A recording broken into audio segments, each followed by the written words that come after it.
प्रिय छात्र छात्राओं, संस्कृत खंड के तृतीय पाठ आत्मज्ञ एवं सर्वज्ञ के एक पाठ का आपने अध्ययन कर लिया है। शेष का आज हम अध्ययन करेंगे। जैसा कि पाठ का नाम है आत्मज्ञ एवं सर्वज्ञ, आत्मज्ञानी ही सर्वज्ञ होता है।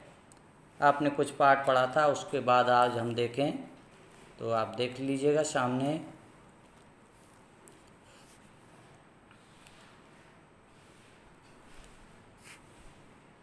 यज्ञवल्क ने कहा, नावा अरे मैत्रेयी पत्यो कामनाय पति प्रियो भवत। नामीस नहीं अरे मैत्रेयी, संबोधनवाचक चिन्ह है नाही अरे मैत्रेयी। पत्य मीन्स पति की, कामनाएं मीन्स जानते हुए इच्छा के लिए, नाही पति की कामना पूर्ति के लिए या इच्छा पूर्ति के लिए पत्नी को आपको जोड़ना पड़ेगा। पत्नी को पति प्रियो भवति, पति प्रिय होता है। आत्मनस्तु वै कामनाएं पति प्रियो भवति।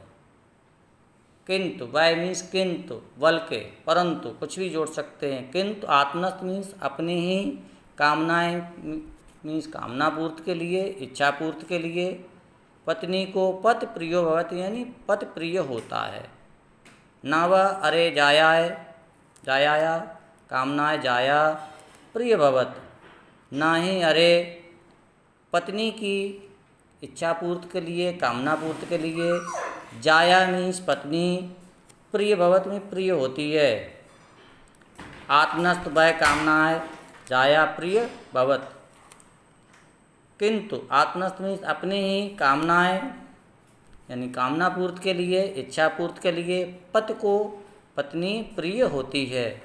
नावा अरे पुत्रस्य वित्रस्य च कामनाय पुत्रो वित्रम व प्रिय भवति। ना ही अरे पुत्रस्य मीन्स पुत्र की, और च मीन्स और, वित्रस्य मीन्स धन की कामना पूर्ति के लिए या इच्छा पूर्ति के लिए पुत्र अथवा धन प्रिय होता है। आत्मनस्त वै कामनाय पुत्रो वित्तम व प्रियम भवति। किंतु बल्कि आत्मनस्त मीन्स अपने ही, कामनाएं मीन्स कामना पूर्ति, इच्छा पूर्ति के लिए, पुत्रो मीन्स पुत्र अथवा वित्तम मीन्स धन, प्रियम भवति मीन्स प्रिय होता है। नावा अरे सर्वस्य कामनाएं सर्वम प्रियम भवति। ना ही अरे सर्वस्व मीन्स सभी के लिए, सभी की कामना पूर्ति के लिए सभी प्रिय होते हैं। आत्मनस्त वै कामनाएं सर्वम प्रियम भवति।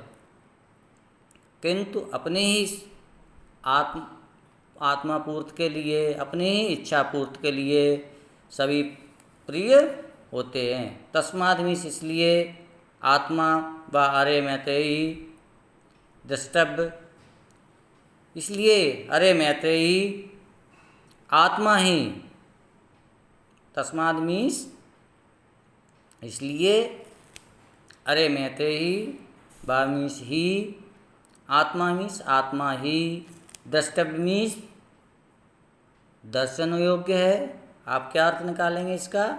इसलिए अरे मैत्रेयी आत्मा ही केवल द्रष्टव्य मीन्स दर्शन करने योग्य है, देखने योग्य है।